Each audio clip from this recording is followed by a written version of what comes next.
Hello and welcome, this is Gyanendra Kusham. आप सब लोग कैसे हैं? आज से हम लोग स्टार्ट करेंगे क्लास 10 का first video, real number exercise number 1.1 का इंट्रोडक्शन। जब ये इंट्रोडक्शन कंप्लीट हो जाएगा तो उसके बाद जो नेक्स्ट वीडियो आएगा उसमें आपको फर्स्ट एक्सरसाइज के सारे क्वेश्चन हम लोग सॉल्व करेंगे। हम लोग स्टार्ट करते हैं इंट्रोडक्शन से, देखते हैं हम लोग सबसे पहले रियल नंबर होते क्या है। तो हम लोग सबसे पहले बात करते हैं नंबर्स की।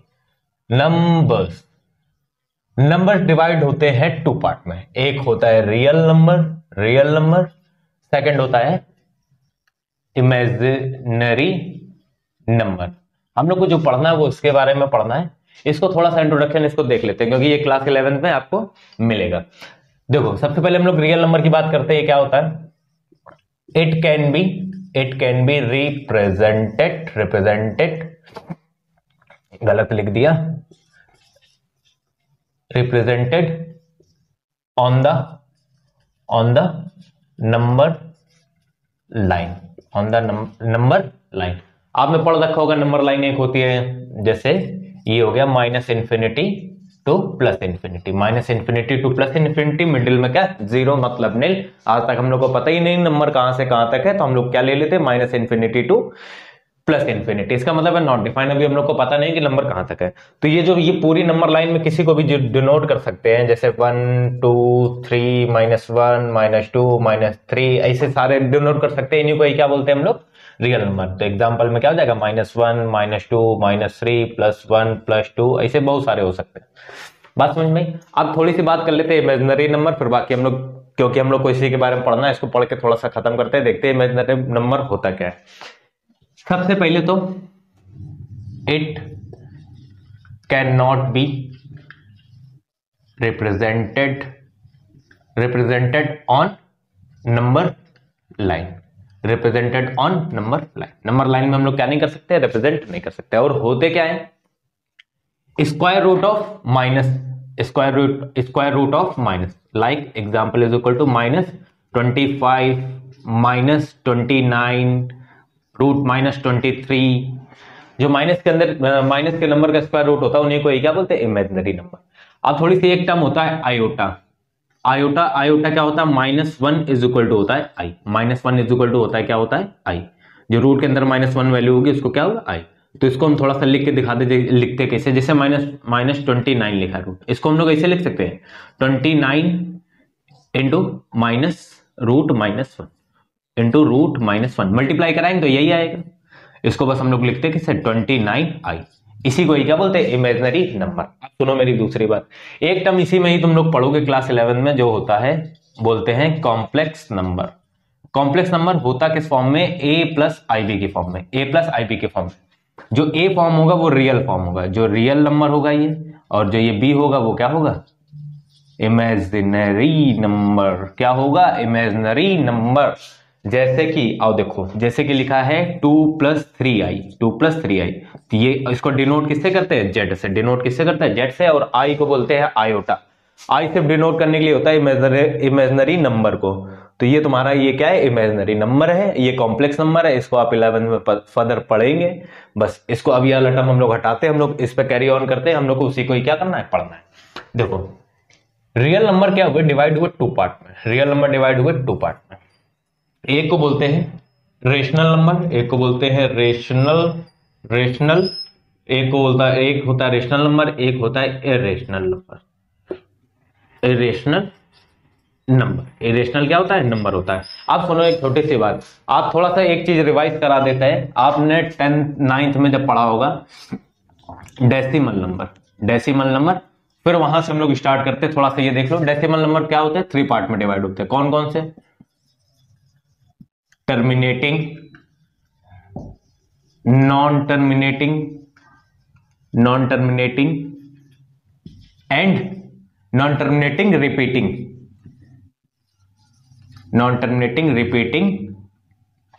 और क्या होता है? एक क्या होता है?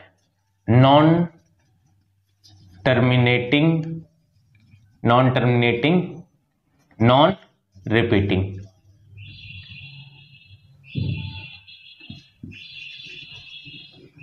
Non terminating and non repeating. Terminating क्या होता है? जो इजिली क्या हो जाता है? टर्मिनेट हो जाए, सॉल्व हो जाए। तो जैसे 0.2 लिखा है, 0.5 कर लो उसको, 0.5 हो गया, 0.5 क्या हो जाएगा, 1/2 हो जाएगा, 0.75 है। इसको कैसे लिख सकते हैं, 75 अपॉन 100। ये तो डाउट नहीं यार, अपॉन में 100 कहां से, पॉइंट हटाया, अपॉन में क्या आ गया, 100 आ गया। इसको हम लोग सिंप्लीफाई कर सकते हैं, किस फॉर्म में कर सकते हैं, 3 ज़ा 4। नॉन टर्मिनेटिंग रिपीटिंग क्या होता है, नॉन टर्मिनेटिंग रिपीटिंग जैसे लिखा है 0.6666, ठीक।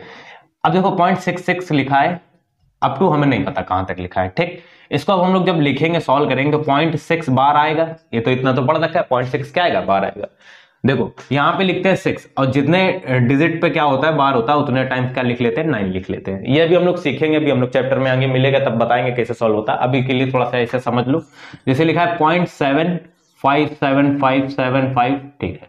इसको हम लोग कैसे लिख सकते हैं, 0.75 बार, 75 रिपीट हो रहा है, इसको हम लोग सॉल्व करके लिखेंगे तो 75 अपॉन क्या आएगा, 99, अपॉन में क्या आएगा, 99। 2 पे बार है, 2 डिजिट रिपीट हो रही है। अब नॉन टर्मिनेटिंग रिपीटिंग क्या होती है, जैसे लिखा है √2 की वैल्यू क्या होती है, 1.414 डैश डैश डैश, पता नहीं कहां तक जाती है। √3 इज इक्वल टू होती है 1.732 डैश डैश डैश। जैसे पाई की वैल्यू 3.14 डैश डैश डैश।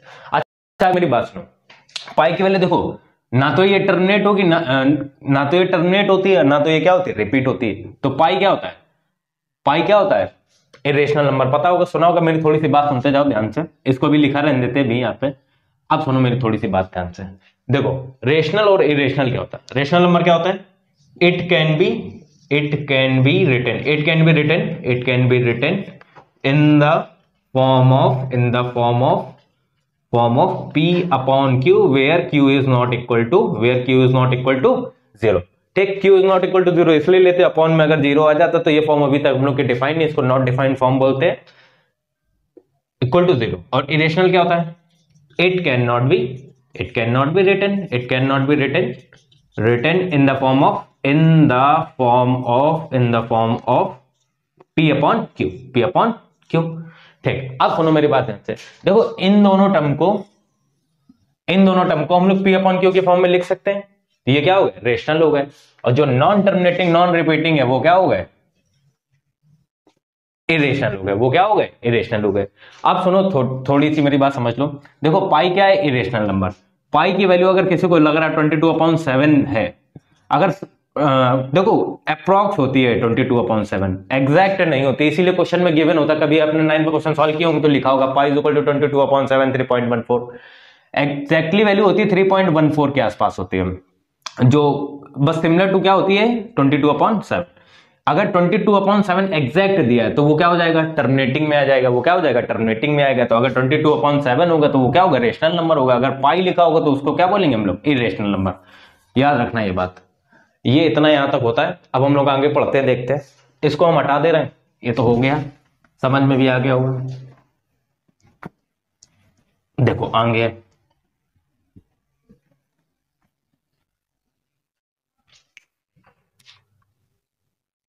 कहां तक हो गया ना। अब देखो रेशनल फर्दर 2 पार्ट में डिवाइड होता है। रेशनल नंबर फर्दर 2 पार्ट में डिवाइड होता है। एक होता है इंटीजर, एक होता है नॉन इंटीजर। देखो सुनना मेरी बात ध्यान से, इंटीजर भी क्या होते हैं, रेशनल नंबर होते हैं।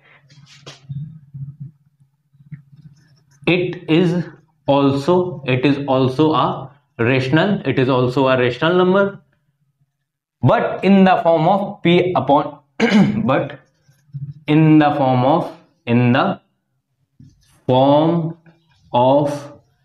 upon Q where Q is equal to 1, P upon Q की फॉर्म में होंगे, मगर Q ऑलवेज क्या होगा, 1 होगा। जैसे कि लिखा है 6/1 एग्जाम्पल, 7/1, 8/1, हमेशा क्या होगा, अपॉन में Q की वैल्यू हमेशा क्या होगी, 1 होगी। तो होते रेशनल नंबर ही हैं, बस अपॉन में क्या होता है, 1 होता है। नॉन इंटीजर कोई भी फ्रैक्शन ले लो, जितने भी होते हैं, इनको छोड़ के जितने भी हो गए, जैसे हो गए एग्जाम्पल में 8/15, 23/29, बस अपॉन में क्या नहीं होना चाहिए, 1 नहीं होना चाहिए। तो वो किसमें आ जाते हैं, नॉन इंटीजर। जो डेसिमल में होते हैं, जैसे 3.14 ऐसा सब लिखा है ना, ठीक है। अब देखो इंटीजर भी 2 पार्ट में डिवाइड हुए। इंटीजर भी क्या हुए, 2 पार्ट में डिवाइड हुए। कौन कौन से, इंटीजर टू पार्ट में डिवाइड हुए, नेगेटिव इंटीजर, पॉजिटिव इंटीजर।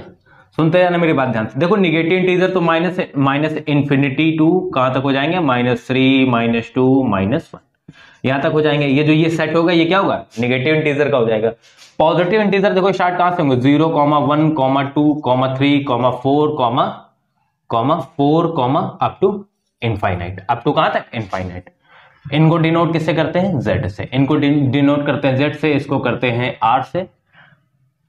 इसको लिख लो z से, ये z प्लस होता है, ये z माइनस होता है। अब सुनो मेरी बात ध्यान से। देखो इन्हीं को ही तो क्या बोलते हैं, होल नंबर। तो पॉजिटिव इंटीजर जो होते हैं उन्हीं को ही क्या बोलते हैं, होल नंबर, क्योंकि स्टार्ट कहां से, 0 से। तो इसी को ही क्या बोलेंगे, होल नंबर। इसी को ही क्या बोलेंगे, होल नंबर। अब ये फर्दर टू पार्ट में डिवाइड होते हैं, फर्दर टू पार्ट में डिवाइड होते हैं। एक होता है 0, एक होता है 0 और एक होता है क्या होता है, नेचुरल नंबर। क्या होता है, नेचुरल नंबर। क्यों होगा नेचुरल नंबर, क्योंकि यहां क्या हो गया 1, 2, 3, 4, 5 अप टू इनफाइनाइट। इसको डिनोट करते हैं n से, ये सेट को बोलते हैं n, नेचुरल नंबर। थोड़ा सा और बचा है। देखो नेचुरल नंबर जो क्या होते हैं, नेचुरल नंबर फिर से दो पार्ट में डिवाइड करते हैं। एक होता है प्राइम नंबर। 11th में देखो बहुत काम आएगा, इसीलिए बहुत ध्यान से देखना, इसीलिए हमने इसे चार्ट बना के बताया है। और वीडियो के नीचे शीट एक हम अपलोड कर देंगे, उसमें इसे चार्ट बना होगा, बना के हम क्या कर देंगे, अपलोड कर देंगे, उसको देख लेना अगर किसी को कहीं कंफ्यूजन हो। प्राइम नंबर, एक होता है कंपोजिट नंबर। प्राइम नंबर क्या होते हैं, it divisible by itself and 1 और क्या हो, 1 और किससे, इटसेल्फ से क्या हो, डिवाइड हो। उन्हीं को ही क्या बोलते हैं, डिवाइडेड बाई 1 एंड इटसेल्फ, उन्हीं को ही क्या बोलते हैं, prime number. Prime number start कहां से होते हैं, 2, 3, 5, 7 ऐसे डैश, ये क्या होते हैं, प्राइम नंबर्स होते हैं। अच्छा अभी एक मेरी बात बताओ ध्यान से, एक बात बताना ध्यान से। डिवाइडेड बाई 1 एंड इटसेल्फ मतलब 2 फैक्टर्स होंगे, ये बात याद रखना है। कितने फैक्टर होंगे, 2 फैक्टर होंगे। कंपोजिट क्या होते हैं, 1 से भी डिवाइड हो, इटसेल्फ से भी डिवाइड हो, इनके अलावा भी कोई और क्या होने चाहिए, फैक्टर उसके होने चाहिए। तो मिनिमम कितने फैक्टर होने चाहिए इसके, 3। मिनिमम कितने फैक्टर होने चाहिए इसके, 3।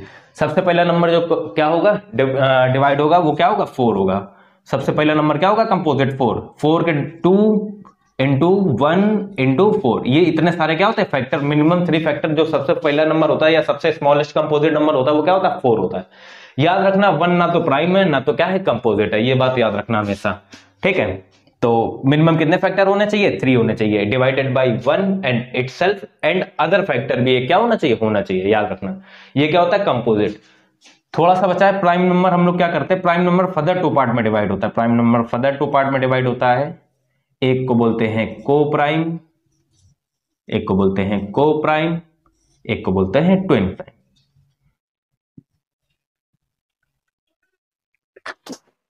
सॉरी, एक को बोलते हैं को प्राइम, एक को बोलते हैं ट्विन प्राइम। देखो को प्राइम क्या होते हैं, इनमें कॉमन पार्ट मतलब एचसीएफ क्या होना चाहिए, सिर्फ 1 होना चाहिए। एचसीएफ क्या होना चाहिए, 1 होना चाहिए। होने प्राइम ही चाहिए, प्राइम नंबर ही होने चाहिए। जैसे कि हो गया 2,3, 2,3 हो गया, 5,7 हो गया, 29,23 हो गया। इनमें क्या होना चाहिए, इनमें होना क्या चाहिए, जो इनमें कॉमन पार्ट होना चाहिए वो सब क्या होना चाहिए, जो कॉमन पार्ट होगा या एचसीएफ होगा क्या होना चाहिए, 1 होना चाहिए। तो उनको क्या बोलते हैं, को प्राइम। ट्विन प्राइम देखो क्या होता है, ट्विन प्राइम क्या होता है, difference of two. Difference of क्या होना चाहिए, 2 होना चाहिए between given set of prime number.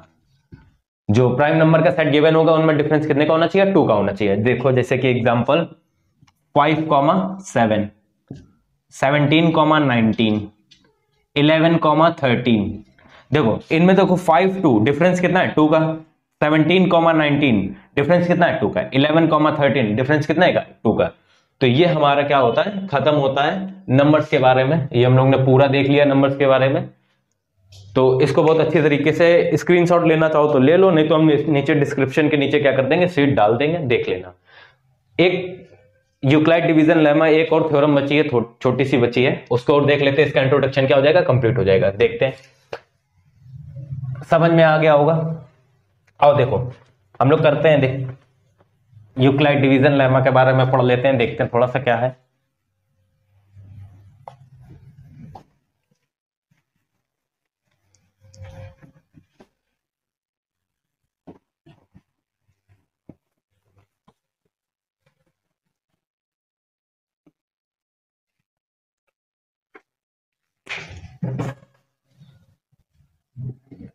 यूक्लाइड्स division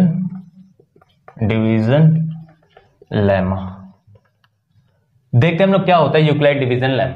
देखो हम लोग ने बचपन में ये सब पढ़ के रखा ना, ये लिखा है 3, ये लिखा है 7, 3 2 6, यहाँ आएगा 6, यहाँ आएगा 1, इसको बोलते हैं, क्या बोलते हैं, डिवीजर। ये है डिविडेंट, ये है क्वोशंट और ये है क्या, रिमाइंडर। तो ऐसा कुछ पढ़ के रखा हम लोग ने। 7 dividend is equal to quotient into remainder, quotient into divisor plus remainder. Remainder पे कितना है 1, रिमाइंडर पे क्या है 1। यही है तुम्हारा क्या है, Euclid division lemma. Euclid division lemma, Euclid division lemma हम लोग यूज किस लिए करते हैं, यूज हम लोग करते हैं इसका एचसीएफ फाइंड करने के लिए। इसको सही से लिख लो, यहाँ पे ए इज इक्वल टू यहाँ पे कैसे लिखा होता है, B into Q plus R. देखो इसकी डेफिनेशन क्या है, given A and B, given A and B are the positive integer, क्या होंगे, पॉजिटिव इंटीजर होंगे। A and B are the given positive integer,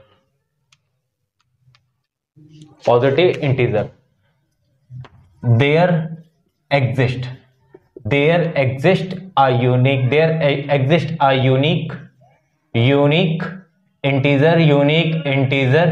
integer Q and R। तो mathematically हम लोग इसको डिफाइन कैसे करते हैं, A is equal to B Q plus R. एक कंडीशन इसकी गिवन होती है, एक कंडीशन क्या गिवन होती है, गिवन होती है कि R is equal to always greater और इक्वल टू 0 होगा, लेस और इक्वल टू क्या होगा, P होगा। ये बात तो पता ही होगी। ये कभी भी जो रिमाइंडर ये आएगा, ये क्या आएगा, कभी 3 से कभी भी बड़ा नहीं आ सकता। ये क्या नहीं आ सकता, बस ये कंडीशन सबसे ज्यादा इंपॉर्टेंट है, इसको याद रखना। यही तुम्हारा क्या यूक्लाइड डिवीजन लेमा है। हम लोग एचसीएफ फाइंड करने के लिए इसको यूज करते हैं। हम लोग क्या करेंगे, एक एग्जांपल देख लेते हैं, इसको फिर एंड करते हैं इस वीडियो का। देखते हैं जैसे 2 नंबर्स लिखे हैं 420, 130। देखो सॉल्व कैसे करते हैं हम लोग, सिंपल सा जो हम लोग पहले डिवाइड करते थे ना वही करेंगे। हम लोग ने क्या करेंगे, पहले सबसे पहले देखना होता है कि बड़ा नंबर कौन सा है, छोटा नंबर कौन सा है। तो बड़ा नंबर कौन सा, 420 इज ग्रेटर देन 130। तो 420 को हम लोग यहाँ पे लिखेंगे, 130 को यहाँ पे लिखेंगे, हम लोग डिवाइड करेंगे तो क्या आएगा, 390, यहाँ पे आएगा 0 आएगा, यहाँ पे कितना आएगा 3 आ जाएगा, यहाँ पे आ जाएगा 30 आ जाएगा। अब हम लोग करते क्या है, जो ये नेक्स्ट वाला लिखा है, जो क्या लिखा है, ये नेक्स्ट वाला लिखा है। अब ये क्या हो जाता है, जो डिवीजर होता है वो वापस आके क्या हो जाता है, डिविडेंट हो जाता है। तो यहाँ पे लिखेंगे 130, 4 जाएगा, 120 आएगा, 0 आएगा, 0 आएगा, 1 आएगा। अब यहां से हम लोग क्या करेंगे, यहां से क्या लिखेंगे हम लोग, अब इसको लिखेंगे 4 लिखेंगे, यहां से हम लोग क्या लिखेंगे 4 लिखेंगे। अब जो नेक्स्ट आया, अब यहाँ पे 30 लिखेंगे, जो नेक्स्ट जो डिवीजर है वही आके क्या हो जाएगा, डिविडेंड बन जाएगा। ये चीज याद रखना, बात ध्यान से। यहाँ 30 आ जाएगा, ये क्या आ जाएगा 3 आ जाएगा, ये 30 आ जाएगा, ये क्या हो जाएगा, कट हो जाएगा। अब सुनो, इसको हम लोग को स्टेप में लिखना होता है, लिखते कैसे हैं। फर्स्ट स्टेप देखो, ये चीज याद समझ में आई थी ना, तो ठीक है। सबसे पहला जो स्टेप नंबर 1 होगा, स्टेप नंबर 1 होगा वो क्या होगा, 420 is equal to 130 into 3 plus remainder कितना आया था 30, कितना आया 30 आया। फिर नेक्स्ट स्टेप में क्या करेंगे, 30 किसके लिए लिखना है, 130 के लिए। तो 130 आया इधर, फिर क्या लिखेंगे 30 इंटू 4, 30 इंटू 4 और प्लस कितना आएगा 10, रिमाइंडर कितना था 10। फिर से क्या करेंगे हम लोग, अब 30 के बारे में लिखेंगे, 30 आएगा इधर, 10 इंटू आएगा 3, 10 इंटू आएगा 3 और प्लस आएगा यहाँ पे रिमाइंडर 0। अब सुनो एचसीएफ होता क्या, जो लास्ट में जो आएगा, जो लास्ट में क्या होगा, डिवीजर होगा, जो लास्ट में डिवीजर होगा वही तुम्हारा क्या होगा एचसीएफ। तो हम लोग क्या लिखेंगे, hence the HCF of given number, या HCF of डायरेक्ट ये भी लिख सकते हैं हम लोग, क्या लिख सकते हैं 420, 130 इज 10, इज क्या होगा 10 होगा। याद रखना जो डिवीजर होगा तुम्हारा क्या होगा HCF होगा। तो ये फर्स्ट चैप्टर का हम लोग का इंट्रोडक्शन कंप्लीट होता है। हम लोग मिलते हैं नेक्स्ट वीडियो में नई एक्सरसाइज या एक्सरसाइज 1.1 के साथ। तब तक के लिए थैंक यू।